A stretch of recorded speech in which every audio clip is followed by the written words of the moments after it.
Varma worth cinema అయితే worthable ఉంది. అసలుకి ఎక్కడ పోలే ఏడ్పిస్తాడు, నవ్విస్తాడు, ఎన్ని రకాలని. అసలుకి మన గెటప్ సీన్ పాల వ్యాపారంది క్యారెక్టర్ కానీ, మన బాలయ్య బాబుది ఆ ట్రైన్ ఆపే సీన్లు కొన్ని, పవన్ కళ్యాణ్ది కానీ మహేష్ బాబుది కానీ ఈ సీన్లో ఇమిటేట్ చేసేది కానీ, తేజ సజ్జ ఇంత చిన్న ఏజ్లో ఇంత బెస్ట్ యాక్టింగ్ చేస్తారని ఎక్స్పెక్ట్ చేయలేదు. వరలక్ష్మి శరత్ కుమార్ గారు అయితే నెగిటివ్ రోల్లే చేసే సినిమా, దీంట్లో పాజిటివ్ రోల్. అక్క ఏమన్నా అసలుకి అన్న అక్క తమ్ముడు ఎమోషన్ అదే థియేటర్లా ఏడ్చుకుంటా పోతాం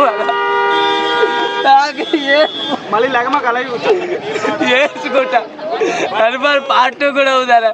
జనవరి 22 రాబాదిరాబు ఓపెనింగ్ ఉందిగా. ఈ సినిమా నార్త్ ఇండియాలో మాత్రం మామూలుగా ఉండదు. దిల్రాజు గారు థియేటర్లో వేయలేదు కదా, ఇప్పుడు ఆటోమేటిక్గా మీకే ఇస్తా అంటారు పక్క. ఈ సినిమా చూసిన తర్వాత దిల్రాజు గారు మీరు కూడా చూడండి స్వామి, చూసి థియేటర్లోనే ఎక్కువ పెంచండి. ఇంత మంచిగా సినిమా ఎందుకు దేవుడిని చూసాను. లాస్ట్ హనుమంతుడు వస్తాడు, దేవుని మాత్రం చూసిన. జై శ్రీరామ్. అసలుకి గ్రాఫిక్స్ కానీ విజువల్ వండర్స్ కానీ చాలా బాగా. ఆడేవాడు ఓమరావతి గాడు అక్కడ నా కొడుకు అంతా అసలు గ్రాఫిక్స్ ఎట్లా చేసిన. ఇదే సినిమా కానీ ప్రభాస్ గారు కానీ పడింటే ఏ రేంజ్కి వెళ్ళిపోతుండే, అసలు మామూలుగా లేదు.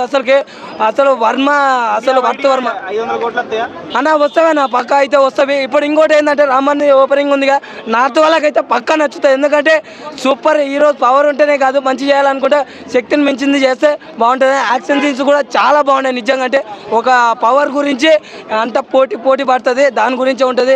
నిజంగా లవ్ స్టోరీ కూడా చాలా బాగుంది. లాస్ట్ 15 నిమిషాలు నిజంగా అంటే గూస్ బంప్స్. ఆ హెలికాప్టర్ని పట్టుకొని ఇచ్చేది. కానీ ఇంకోటి హనుమంతుడు అప్పుడు లాస్ట్ వస్తాడు అంటే ఇంతకుముందు అంటే హనుమంతుడి రక్తం అది పడింటుంది అన్నమాట. ఆ బొట్టు వల్లనే ఆ పవర్ అనేది ఉంటుంది, దాని గురించే పోటీ జరుగుతుంది. చాలా అసలుకి విలన్ గాడు ఎంత క్రూయల్ నా కొడుకు అంటే మామూలు చూపించలే. ఫస్ట్లోనే నేను హీరోనమ్మా ఏంద్ర ఇంత క్రూయల్ అనుకున్నాను, కానీ అది విలన్ క్యారెక్టర్ చాలా బాగుంది.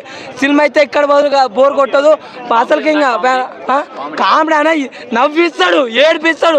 రవితేజ గారు డబ్బింగ్ అసలు మామూలు లేదు నిజంగా. అంటే సూపర్. రాకేష్ మాస్టర్ గారు కూడా వస్తారు అసలు ఫస్ట్ స్టార్టింగ్ లో అన్న నిజంగా. అంటే తేజ సజ్జకి అయితే బిగ్గెస్ట్ హిట్ సినిమా. రాజమౌళి కన్నా ఎక్కువనే నిజంగా. అంటే చాలా బాగా తీసింది నిజం చెప్తున్నా. ఆ సూపర్ మ్యాన్ అనేది కాకుండా హనుమాన్ని చూపెట్టేసిండు అన్న సినిమాలో. ఆల్రెడీ మన ప్రశాంత్ వర్మ ఏం చెప్పిండంటే ఇంటర్వ్యూలో, నాకు ఇంకా ఈ సినిమా మంచిగా నచ్చిందని ప్రేక్షకులు అన్నారు అనుకో, నేను అవతార్ లాంటి ఇంకో సినిమా తీస్తా అని చెప్పిండు. ఫిక్స్ అయిపోమను, ఇంకా షూటింగ్ స్టార్ట్ చేసేయమను. ఎందుకంటే ఆ రేంజ్లో ఉంది సినిమా మాత్రం. నిజం చెప్తున్నా, ఆ సినిమా టేకింగ్ ఏంటి, ఆ బీజిఎం ఏంటి, అమ్మ తోడు గూస్ బంప్స్ వచ్చినాయి నాకైతే. నిజం చెప్తున్నా. హీరో యాక్టింగ్ చెప్పనవసరం లేదు బ్రో, ఎందుకంటే హీరో కాదు అక్కడ ఉన్నది, హనుమాన్. అక్కడ హనుమాన్ గురించి మనం చెప్పే అవసరం లేదు. మామూలుగా లేదు సినిమా మాత్రం. ఒక రేంజ్లో ఇచ్చిండు ప్రశాంత్ వర్మ. మూవీలో బెస్ట్ సీన్ అంటే ఆ హెలికాప్టర్ని పట్టుకొని ఇట్లా తాడుతో గుంజుతాడు అమ్మ, దానికి మాత్రం నేను చైర్ మీద ఎగిరిన, డ్యాన్స్ చేసిన నేనైతే. క్లైమాక్స్ సీన్స్ నాకు డిసప్పాయింట్ అయిందంటే అదే. ఎందుకంటే పార్ట్ 2 2025లో అని ఇచ్చిండు. అదే ఇప్పుడు చూపెట్టి ఉంటే ఇంకా కొద్దిగా ఎనర్జీ ఉండేదేమో నాకు. మేబీ 25లో పార్ట్ 2 అని చూపెట్టిండ్రు అక్కడ. సో అది కూడా ఇప్పుడే చూపెట్టి ఉంటే నాకు కొద్దిగా సాటిస్ఫాక్షన్ అనిపించేది సినిమా. అందుకోసమే కొద్దిగా డిసప్పాయింట్ అయినా. అరే అంత 1 ఇయర్ ఎందుకులే, దానికి అంత లాగ్ ఎందుకులే అని. బీజిఎం బాగుంది, గెటప్ సీన్ కామెడీ కూడా బాగుంది. మన రాకేష్ మాస్టర్ గారు చనిపోయినారు, కానీ ఒకవేళ మేబీ ఆయన ఉండుంటే చాలా హ్యాపీగా ఫీల్ అయ్యేవారు. ఎందుకంటే ఆయన యాక్టింగ్ చాలా బాగా చేసిండు, అందులో కామెడీ కూడా మంచిగా ఉంది.